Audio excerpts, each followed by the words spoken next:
funding for New Mexico in Focus provided by viewers like you. This week on New Mexico in Focus, inside the effort to store nuclear waste in New Mexico and what some lawmakers and environmentalists are doing to stop it. People can get involved, they can speak up, they can let their legislators know, hey, next time you have an opportunity to vote on this, get this bill passed. And looking at the impacts of climate change through the lens of faith.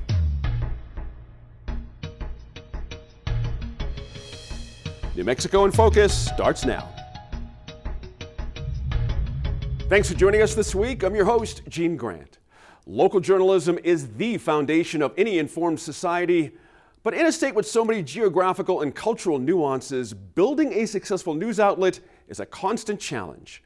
In about 15 minutes, I chat with a roundtable of local journalists for an inside look at the critical work they do each day. April 1st marks the first day of legal recreational cannabis sales here in the state of New Mexico. In the second half of the show, I'll run through a quick explainer so you know exactly what to expect when it comes to sales, consumption, and enforcement. But first, an East Coast nuclear developer, Holtec, is trying to store leftover nuclear waste here in New Mexico. Environment reporter Laura Pasca sat down with New Mexico Senator Jeff Steinborn to talk about what's being done to keep the waste out of our state. I want to talk specifically about Holtec International and its plans for southeastern New Mexico. Kind of just in a nutshell, what is their plan? Yeah, so this company, Holtec International, has got an application with the Nuclear Regulatory Commission, which regulates spent nuclear fuel, high-level nuclear waste in the country. They have an application to create what's called a Consolidated Interim Storage Facility in the state of New Mexico and to be licensed to ship basically the entire, up to and beyond the entire nation's current supply of spent nuclear fuel. It would be a 40-year license with an opportunity to extend for another 40 years.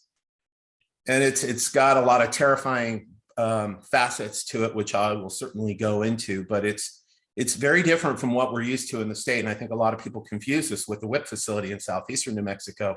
WIPP is low-level waste. It's basically defense facility waste like gloves and, clothing and things like that used in, plutonium production and testing. And but a lower level of radioactivity and kind of danger, exposure to people. And it is a federal facility buried almost a mile underground in a salt cavern, basically. What this proposal is a private company that wants to store this material in canisters, also licensed by the Nuclear Regulatory Commission, basically partially on the surface and partially buried.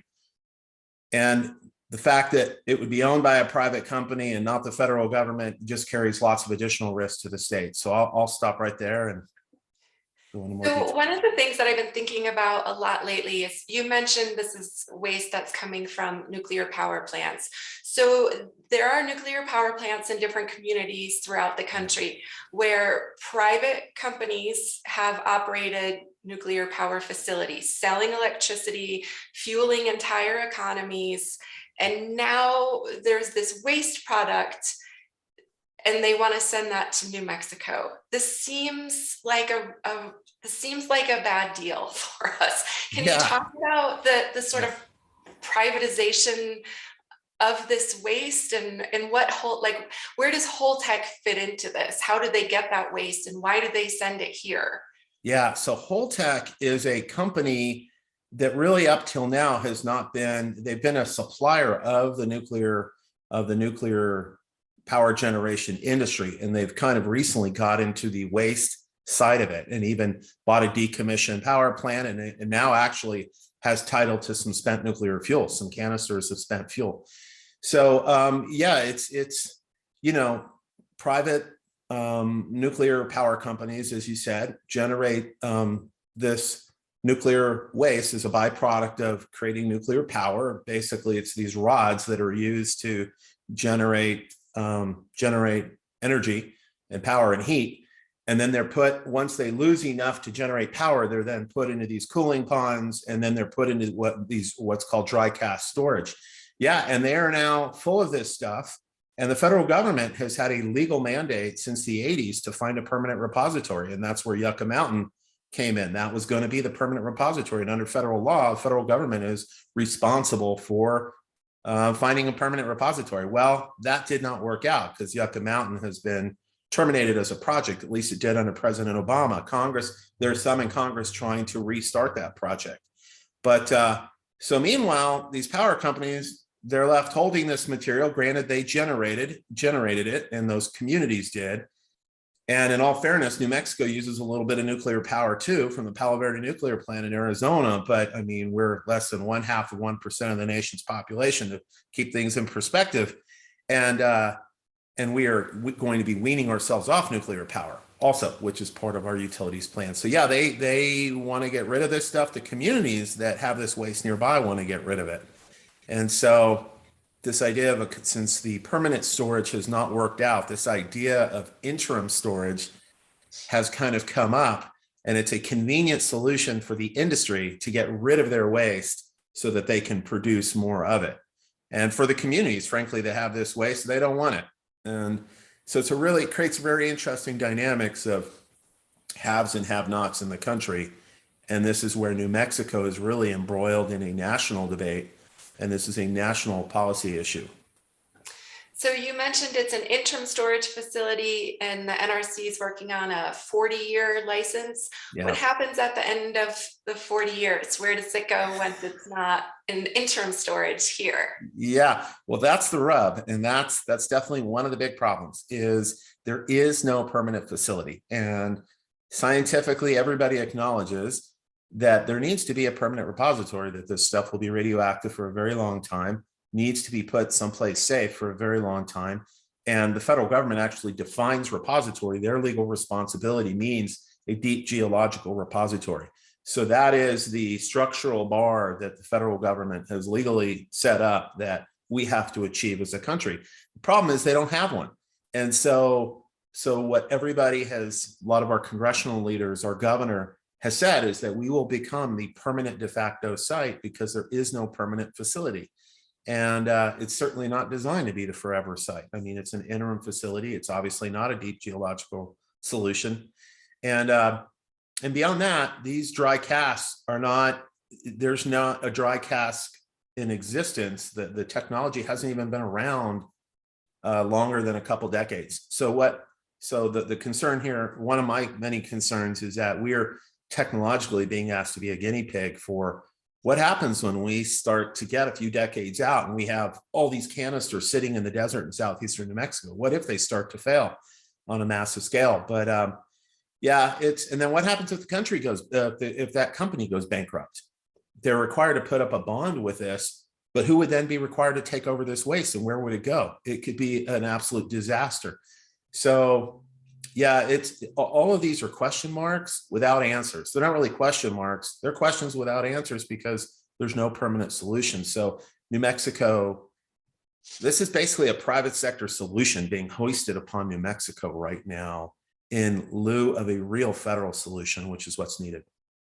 So you and Representative Matthew McQueen introduced House Bill 137, which Right. did not pass this session. Can you tell me a little bit about what that bill would have done and what happened with it? Yeah, it's what the bill would have done is it would have barred companies from storing high-level nuclear waste in the state of New Mexico until a federal permanent repository was in operation.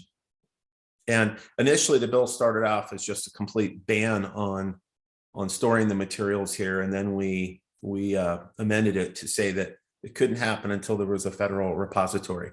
And so, but the bill also did some other things as well. It strengthened the state's radioactive consultation task force, which is something we created in law around the time when WIP came into existence. We created it for the state government to have kind of a executive branch, interagency level working group to look at radioactive waste, radioactive issues, and then specifically be the interface with the federal facility. So this bill would have also strengthened that to include private facilities and add more members to it. So it's one of my obviously big disappointments that we did not get this done this last session.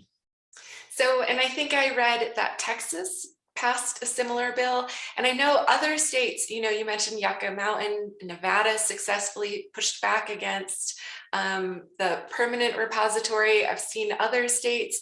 Why is it that New Mexico seems to keep having this issue, and who in the state is like for it? It seems like so many people are against it. Who's for it here?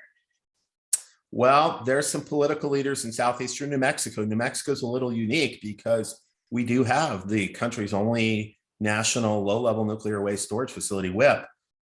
There were a lot of concerns when that facility came into being. Now they have a uranium enrichment facility there called Urenco. And so they've developed a comfort level, some political leaders in the southeastern New Mexico, with kind of this economic sector. And so they saw an opportunity, actually, and they're the ones who put this in motion. Some of the political leadership in southeastern New Mexico, they recruited Holtec into submitting this proposal to the Nuclear Regulatory Commission. So there's some of the big leaders for it. Ironically, right across the border in Texas, the oil industry is super against it because obviously we see the economics of oil and gas and how hot the Permian Basin is, and they recognize the risk of having an accident in the middle of that economic activity. So our dynamics are a little different here. And so unfortunately, I see the support kind of fissure along partisan lines, which is unfortunate. But having said that, it's not, we have unique support across industries that don't typically work together that are opposed to it in New Mexico. But yeah, I think the other problem we have here is we have a much shorter session. And, with a 30-day session, Texas has a 144-day session.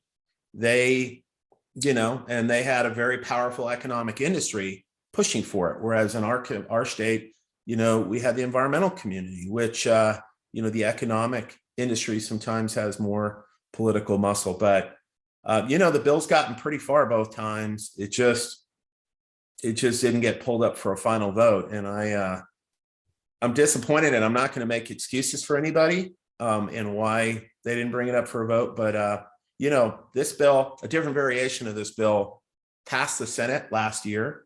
This time it would have absolutely passed the House if it had been brought up for a vote, and I believe would have passed the Senate. So I think we're right there in New Mexico. But it is a missed opportunity that we didn't pass the bill, that's for sure. So in thinking about the support for Holtec, for this industry in that part of the state, are we talking about like entire communities and thousands of people? Or are we talking about, a few people? It's a really good question. There's not unanimous support by any means in that part of the state for this, but people all over the state are absolutely opposed to it. The proposal is to bring in this waste, these casts, through rail, and it would come in through all parts of New Mexico via armed guard, and different communities around the state, from Las Cruces that I represent to Albuquerque and the All Indian Pueblo Council of Governors, have passed resolutions saying they don't want this waste coming through their community. Resolutions representing about 40% of the state's population. So a great number of people in the state absolutely do not want us to be the storage ground for this material. I know these things take time. There's a process. Where in the process are we? Is there still time for people to be involved? Kind of what's happening? We don't know when they're targeted to receive a possible permit now because they haven't provided the Nuclear Regulatory Commission what they've been asked for. And, that's where we're at. There's movement in Congress to certainly try to fight it. As you said, Texas passed a law banning it there in the state of Texas. Our attorney general in the state of Texas has filed suit against the federal government, saying it's illegal to do consolidated interim storage because it violates states' rights, because states really have very narrow avenues to even have a voice in this process, which is outrageous. Unlike a federal facility, which we have statutory veto power over, unless Congress overrides us. Not so with a private facility. So it's really a weakness in federal law. And then finally, several days ago, Senator Heinrich introduced a bill with Senator Cruz. How's that for bipartisanship on spent nuclear fuel? Basically prohibiting the use of a fund that utilities have been setting aside, paying into to ultimately ship this waste to a permanent repository. I think one of Holtec's business plans is to tap into that fund for this interim storage. And so they introduced a bill, Senator Heinrich and Cruz, to prohibit the use of that money for which, so that'll be a good door to close if we can. So there you go. This thing's being fought on multiple levels, and we're certainly, the governor is steadfast against this. And I certainly intend to introduce this bill again, even if they were to get a permit between now and next year. The facility will not be built by then, and or even started, because there's a lot of rail issues that have to be worked out. So I'm going to keep fighting, and the citizens of New Mexico, what they can do is they can educate each other. They can thank you for reporting on this. That's so important, so people can learn about the project. And there's groups around the state that are certainly, and I apologize, I don't have a website handy. I probably should have, but there's advocacy groups that are fighting this. People can get involved. They can speak up. They can let their legislators know, hey, next time you have an opportunity to vote on this, get this bill passed. Take the bullseye off New Mexico. Undoing white privilege, undoing white supremacy is essential to making the transition to a sustainable life on other terms.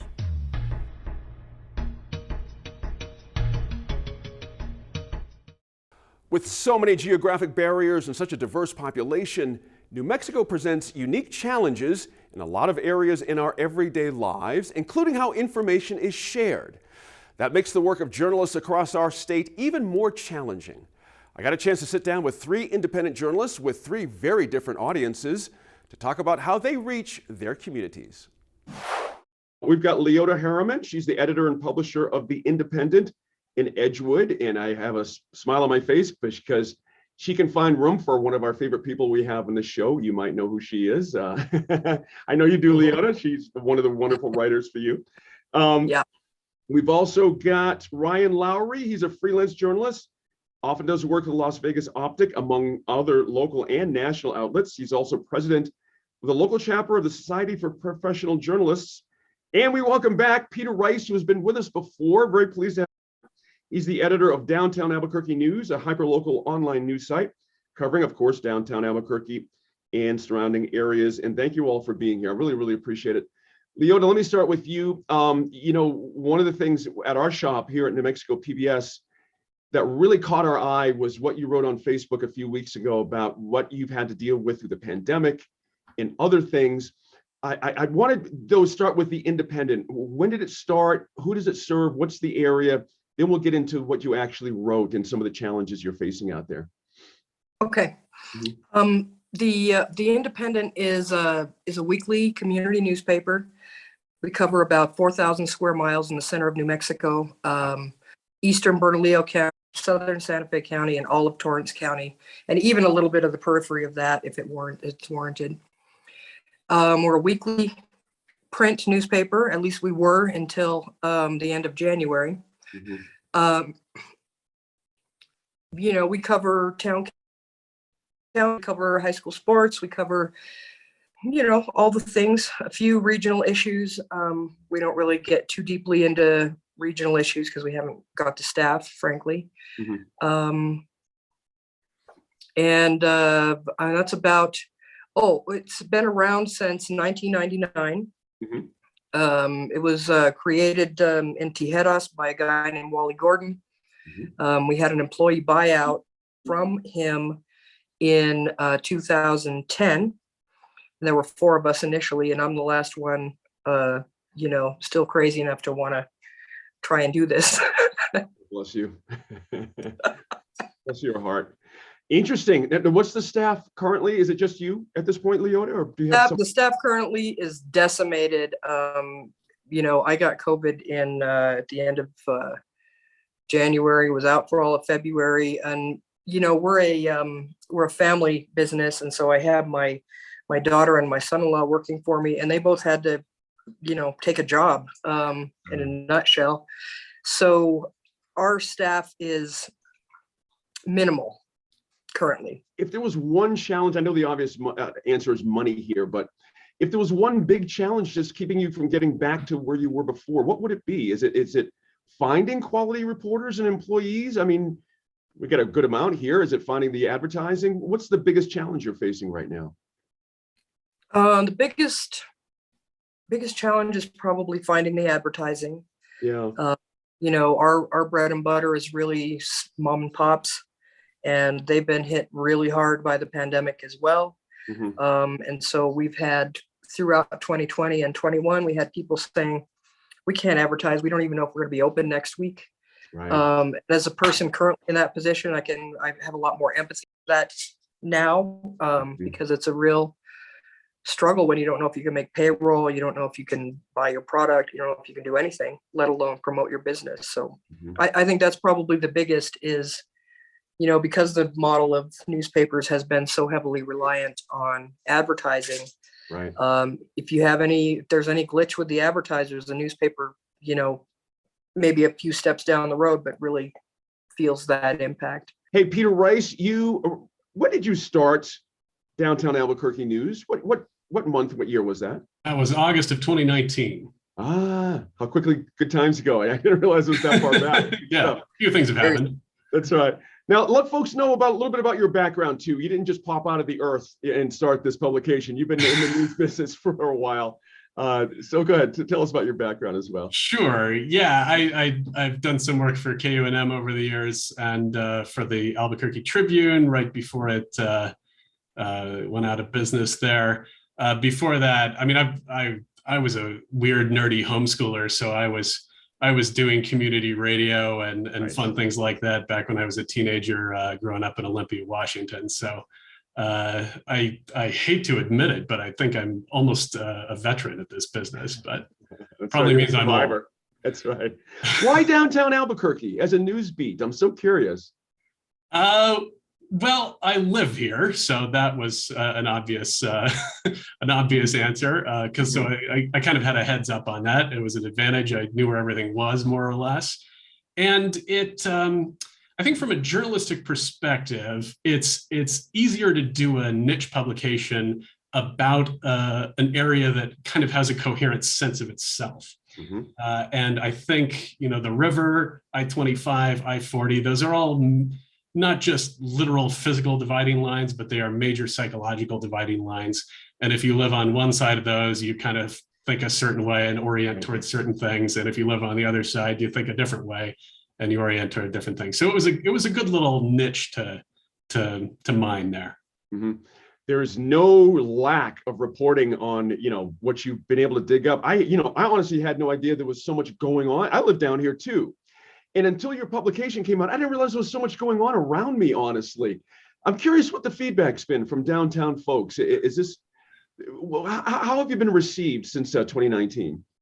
I'd say pretty well. I mean, it is pretty well here and crickets everywhere else. Because like I said, it is a downtown publication. And frankly, if you live in Nob Hill even, or the North Valley, you probably don't care.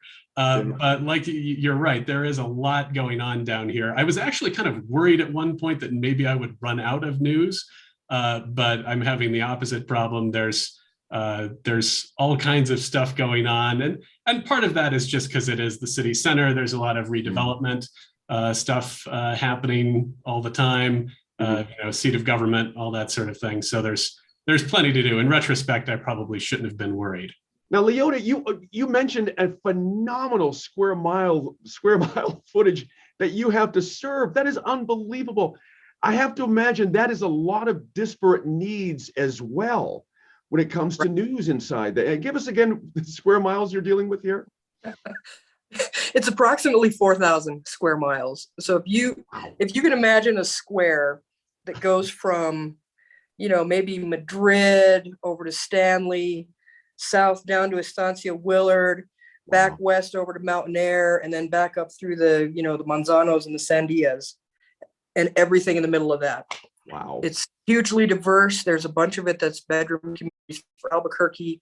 There's, area-wise, the majority of it is very rural, not so much suburban, but actual, rural. I'm surprised that my chickens haven't made a big ruckus yet. There's a lot of poverty in some areas of it. Other areas of it are extremely affluent. It is all the way diverse. When I picture my mind's eye how you just described that square, there's a whole lot of interesting stuff there. That is very interesting. And Peter, you're on the exact opposite. Again, we covered this, but you have a zone you described earlier. It ain't 4,000 miles square, that's for sure, but it is pretty deep. And that's the opposite. Like to my mind, I'm always saying, how does Peter keep up with the rotation that comes very quickly? It probably more quickly than any other part of the state of New Mexico, arguably, when you think about it. So how you sources, do you have to really run this like a good old fashioned newspaper and cultivate a lot of relationships and have people feeding into you, things like that? Is that part of your work as well? Yeah, and I mean, I'm fascinated by the comparison with the Independent and Edgewood, because it seems utterly absurd, and our business models are almost polar opposites. But but in some ways, it's very similar, because I've long thought that small town papers did a better job of covering their constituents than big town papers. And I came to Albuquerque from a small town paper on the Oregon coast, and I'm pretty much, for downtown Albuquerque news, all I did was copy that model, bring it into a purely digital age. So, I don't have a printing press or anything like that, and plant it on what I think are 4 or 5 square miles in downtown Albuquerque. So 1 square mile for every 1,000 that Leona's got to deal with. But yeah, it really is, in a small town paper, you can get to know everybody. You have a pretty close beat. You go to a lot of meetings. You go to a lot of coffees, and it really helps to live in the area, and you can walk around and notice story ideas even when you're on your day off or something. And you can really go deep in both a small town and a small part of a big town. And I think that really is the sort of atomic level of local journalism. Like when I was at the Tribune, covering a metro area, it did not feel like local journalism. Technically it was. It certainly wasn't the New York Times. But you're kind of skimming above this massive metro area of 700,000-800,000 people. And it is extremely difficult to impossible to really get down into the nitty-gritty of things to the point where you can report stories from the ground up. In other words, you can, for what Leona does, I imagine, for what I do, you can just notice things before the officials are talking about them.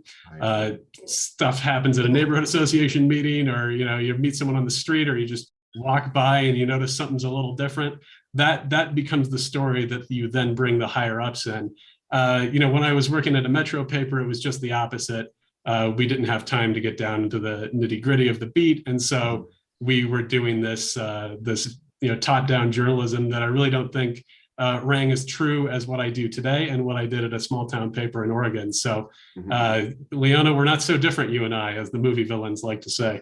Ryan, let me ask you from the Las Vegas optic. Of course, Ribera, New Mexico is a lot different than downtown Albuquerque, and I'm curious about your geographic imprint for the Las Vegas optic. First of all, how far do you guys cover? Officially, San Miguel County and Mora counties. It's down.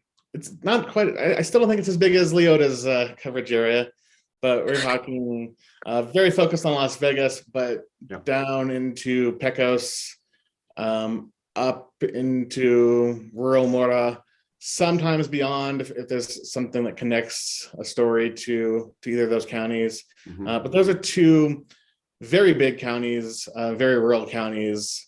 So you have Las Vegas, which is only something like 7 square miles as a city, 16,000 people.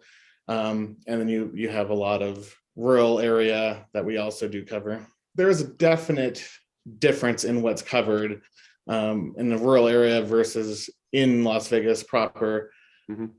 But ultimately, a lot of those things are linked, particularly with government coverage and those kinds of things. I appreciate that you sit with multiple editors, you sit with multiple publishers, you know what I mean? You have a different perspective on these things. Where is independent journalism in New Mexico at this point, in your view? I think it's in a better place than probably a lot of people suspect or think of it as. I mean, journalism worldwide it's tough right now, and constantly under attack, and we've been labeled the enemy of the people by former leaders and things like that. That doesn't help. So it's it's an industry that's definitely been beaten up, and as journalists, I think many of us feel beaten up. But New Mexico has a fantastic, close-knit journalism community. There are so many talented, dedicated journalists here.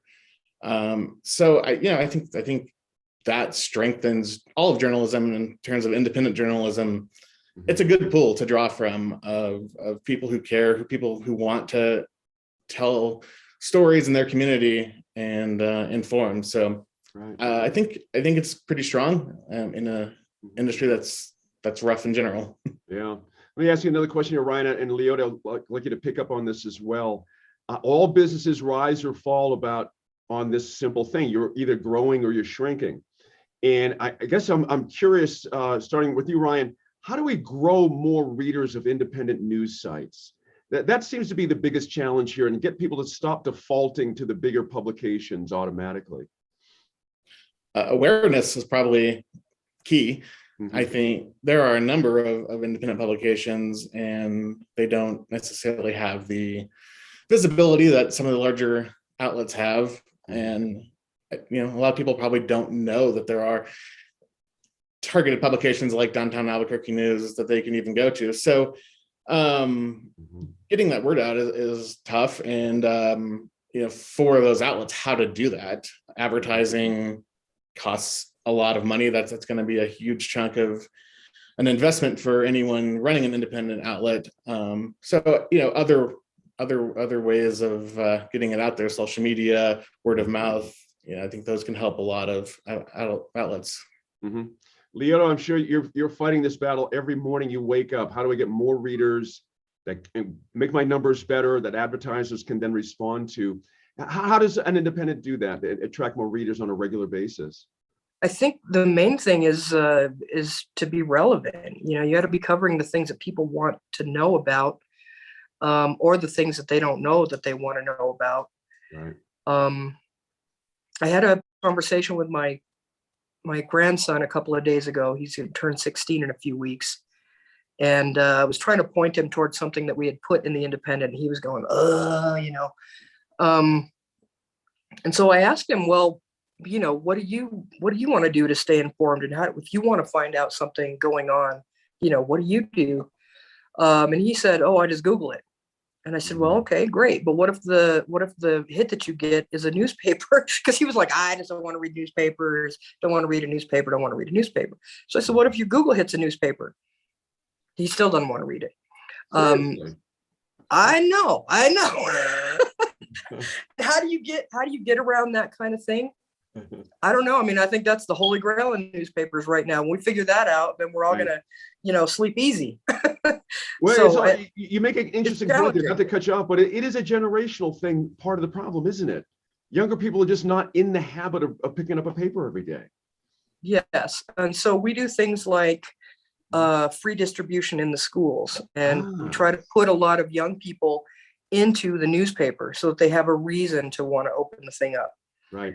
So we try to put kids in, we try to put teenagers in, we've got the high school sports. And I also feel like that's a population whose voice is not heard enough in the pages of newspapers. And that's young people, kids, teenagers, early 20s, that kind of thing. So why would they pick up a newspaper if there's nothing relevant to them? If we can spend some time at events or just getting together for these Bosque theaters and celebrate what we have instead of keep talking about how it was and how we need to change it, and just say like, hey, I like that tree, or like, wow, I love drinking water. It helps, it really does.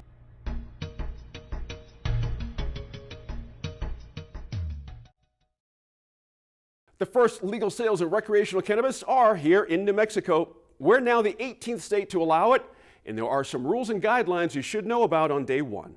All adults aged 21 and up in New Mexico are now allowed to buy up to 2 ounces of cannabis at licensed retailers. There is one important note. Now that it's legal, you still can't light up anywhere you'd like. You'll be able to smoke or eat an edible at designated casinos, cigar bars, or tobacco stores. In other public places, it will be treated much like alcohol or cigarettes. The state first allowed medical cannabis 15 years ago. Now, retailers are required to reserve 20% of supplies for those medical patients. The state says this will prevent product shortages for patients who need it most, despite concerns from nonprofit groups. As for the shops themselves, the state has approved 225 retail licenses, though not all of them are open on day one. Local municipalities are allowed to create their own rules about where those businesses can operate. Now, in total, the state has approved more than 500 cannabis businesses' premises, which include greenhouses, farms, and testing facilities. All cannabis products will need to be checked for contaminants at a testing facility that's licensed by the state's Cannabis Control Office. Now, recreational cannabis will also cost a bit more than medical. Right now, there's a 12% state tax, but that will eventually rise to 18%, and that's on top of the standard sales tax. Medical cannabis, of course, is tax-free. So where will that money go? State and local governments are estimating tax revenues over $45 million within 3 years, and so 2/3 of the tax revenue goes towards the state general fund, and 1/3 will go back to local governments. There are some changes on the law enforcement end of things, too. Police can no longer cite the smell of marijuana as a cause of searching vehicles or private property. And according to the New Mexico Department of Public Safety, more than 150,000 arrests or convictions could be wiped from the books under new automatic expungement guidance. And prosecutors have until July 1st to raise objections in those cases. We'll be tracking all those developments surrounding legalization over the coming weeks and months. Now here's environment reporter Laura Paskus. I'm Laura Paskus, and like many of you, I think about the impacts of climate change on our state and our communities. And I too feel grief when I see our rivers dry or our forests burn. On this month's episode of Our Land, I spoke with Larry Rasmussen, Professor Emeritus at Union Theological Seminary, about climate change and faith and mourning. On our show, we talk a lot about the science of climate change and cultural issues around climate change. I wanted to talk with you today about where faith fits into climate activism. I mean, someone has said that faith is a citadel perched at the edge of despair. And I think that that is the case when people are in really rough places, whether it's just for themselves personally or in their family or in their community, or whether it's a whole nation, even a planet. First of all, I think faith is a kind of way of saying yes to life in spite of everything. I mean, we talk about it that way. Faith is a kind of trust in things that we've not yet seen, that they are yet possible. Mm-hmm. And your 2013 book, which I realize you're in 2022 now, but you wrote in this book that as the world has changed, we must learn to sing a new song in a strange land. Yeah. What is this strange land, and how do we sing a new song? Yeah, good. With difficulty. The strange land is that we've changed the planet. And what is not in that book, except to be mentioned at the very outset, is that we've actually moved into a different geological epoch. I think it's massive that we've gone from the Holocene, which relied on a balanced climate, into the Anthropocene epoch. But we'll have to figure out a way to manage and adapt civilization, if it survives, under conditions of climate volatility rather than stability, and climate unfriendliness rather than friendliness. So learning to sing a strange a new song in a strange land then requires certainly creativity, adaptability, resilience, and probably sheer grit. And it's going to be in the face of suffering on a scale that we have not seen as a result of natural disasters. You shared with me a letter that you wrote to your grandchildren about this coming transition. And you wrote, "If the tumultuous world hasn't stopped being beautiful, neither has love stopped being love." Yeah. In this world of huge uncertainty and transitions, what does love, what does beauty matter? Yeah. A lot. I don't think we find our way except through the kind of relationships that are nurtured by love. Amidst this changing and changed planet, find our way without a sense of wonder, without a sense of being on a journey which is much greater than our little slice of time. As an environment reporter, I have so many people contact me talking about or writing about their anxiety and their depression and their grief as they see, our river dry, our snowpack, our snowpackless mountains, or mountains after a fire. Are there lessons in the faith community to help us deal with these losses? There are. Whether and how much we draw upon them will vary a lot from congregation to congregation, in part because we have, especially white folk, have so benefited from the Industrial Revolution and what it brought that we hardly even noticed that burning fossil fuels was destroying the kind of planet that was yielding these benefits. So it's harder for white folk to know the traditions of lament, to know the traditions of living with and through apocalypse, to know the traditions of having to sing a new song in a strange land. So I'm trying to say not everybody everywhere will be tapping into these. But now eco-lament is a reality for a lot of people, religious and secular people. And there are traditions of eco-lament. Faith traditions have arisen, actually, in the face of disaster, and have continued to address disaster. Just as a family has to come together, they don't always do, but just as they have to come together in the face of tragedy in the family, so faith traditions have done that over and over and over again in the face of tragedy and despair and reasons for lament and anxiety about the future. So I think you take old experiences, texts, communities, it's counterintuitive that in a no analog world you'd be looking to for ancient wisdom. But anything, any human communities that have been around for millennia, like faith communities has accumulated a lot of wisdom. It needs to be revised, it needs to be adapted, something new needs to be created in all likelihood, but the resources are there, the experiences are there.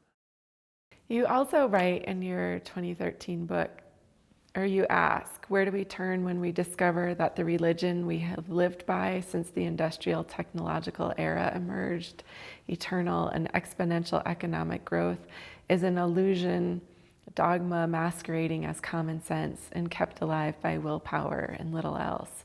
I want to talk about that And I also want to talk about the role that white supremacy has played in faith and in causing climate change, and where those intersect and how we pull them apart for a different world.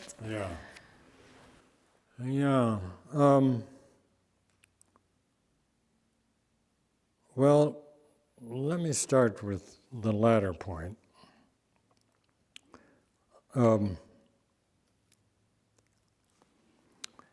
Climate change is a result of the institutions that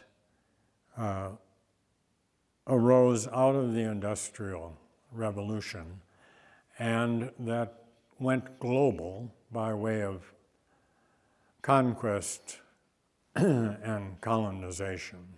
And given the Industrial Revolution, the form that took was one which now has brought us to climate system change, changing the systems, planetary systems themselves. And it is we who are white who are most deeply immersed in what we benefited from that. One thing that's happening in theology is a kind of decolonization of theology that has been white and in a universal voice. So you get black theology, you get feminist theology, you get Latinx and theology, you get womanist theology out of the African American experience, you get queer theology, and that kind of decolonization has to happen because of the power of white institutions in forging the modern world. So undoing white privilege, undoing white supremacy is essential to making the transition to a sustainable life on other terms than that. And that's massive. Well, thank you, Larry, for joining me today. Yeah, thank you. We all know the climate is changing. Our beautiful Rio Grande is affected, and so are the creatures who live in the river and the forest alongside it. Talking about these challenges, it is hard, but finding new and different ways of communicating about the environment while celebrating it and having fun, that is right up Indian Schechtel's alley. She's the ringleader of Conservation Carnival, which performs in the Bosque and also includes a van outfitted for environmental education. We joined her and a few of her friends in the Bosque. Here's their story.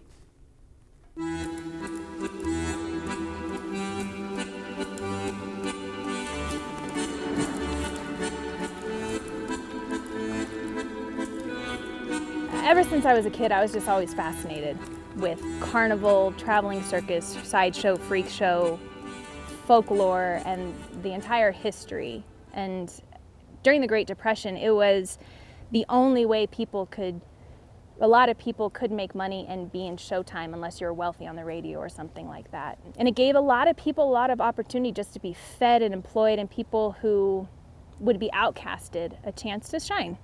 And it just the whole aesthetic of it, I just thought was so cool. And I've always thought that. And even through getting my biology degree and traveling and trying to do environmental activism, I've always just gravitated towards it.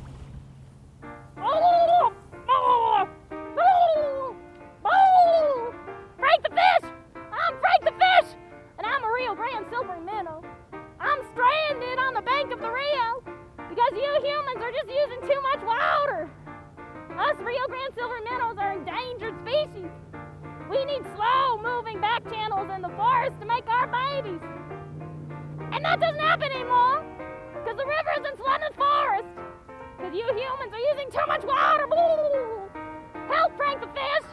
Use less water!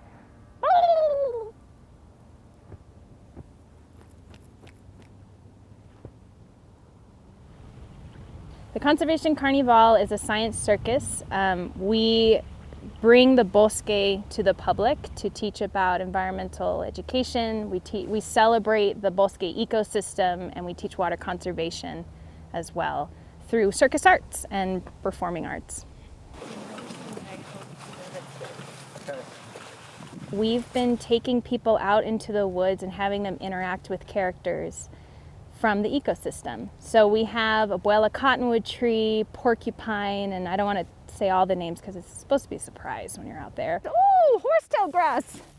You have been around since the dinosaurs, my friend. You're almost as old as Abuela here. Oh, good. What a beautiful day in the bosque. What a beautiful day in the bosque.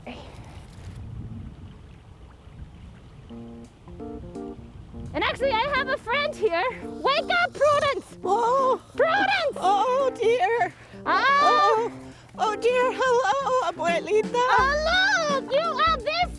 Hello, you there? I was sleeping. You know, I prefer to nap during most of the day. Yes, you see, Prudence here is a porcupine, my friend. She is a crepuscular being. She sleeps a lot during the day.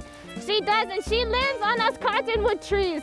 And you eat us too, don't you, Prudence? That's true. You bad Prudence. It's true. I don't know if you've ever tried it, but this is delicious. This is called cambium, and it grows right under the bark of the tree. And we porcupines just chew and chew on the cambium. It's delicious. We have very sharp teeth, you see. This is my Uncle Peter, and he's no longer with us. May you rest in pieces, Peter. But you can see his long teeth for cutting through that bark and getting to the cambium. That's where we get our nutrients, you see.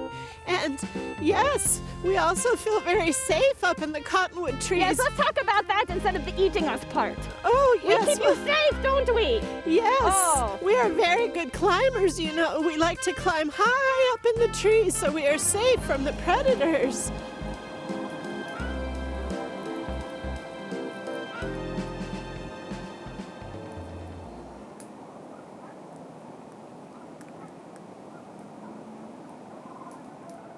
When we have Abuela Cottonwood Tree out, kids will ask, does it hurt when a woodpecker pecks you?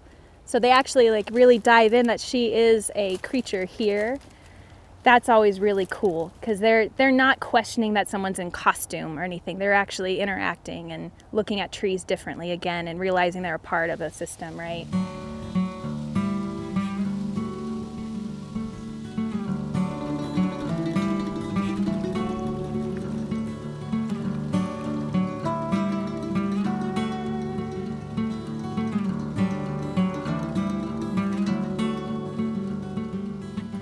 Building out this van has been a cure in a lot of ways for my climate anxiety and my depression about it. And creating and finding a community that reacts and wants to be a part of it and perform or just come has been really soothing because, yeah, it is daunting. It's heavy. So if you can be silly with it in any sort of way, why not? Be healing in any sort of way. If we can spend some time at events or just getting together for these bosque theaters and celebrate what we have instead of keep talking about how it was and how we need to change it and just say hey, I like that tree, or wow, I love drinking water. It helps, it really does. And I speak from personal experience with that because I was diagnosed with climate anxiety pretty heavily, and this was my therapy for it. So I'm inviting anyone to come be goofy and be a carny to come bring some levity. Yeah.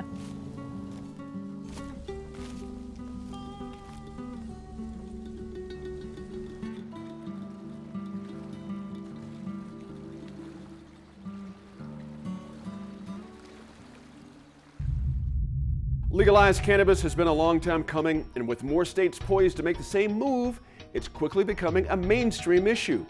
If you'd like to learn more about the cannabis industry, listen to the New Mexico PBS podcast, Growing Forward, made in collaboration with New Mexico Political Report and KUNM. Co-hosts Megan Kemrick and Andy Lyman explore the potentially wide-ranging impacts of legalization, including criminal expungement, water rights, and the carbon footprint of indoor grow operations.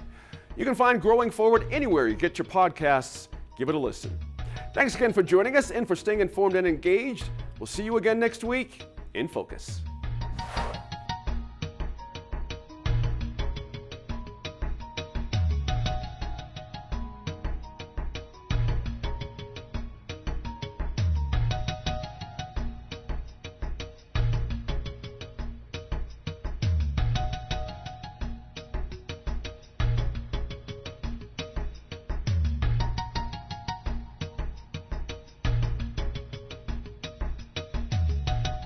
Funding for New Mexico in Focus provided by viewers like you.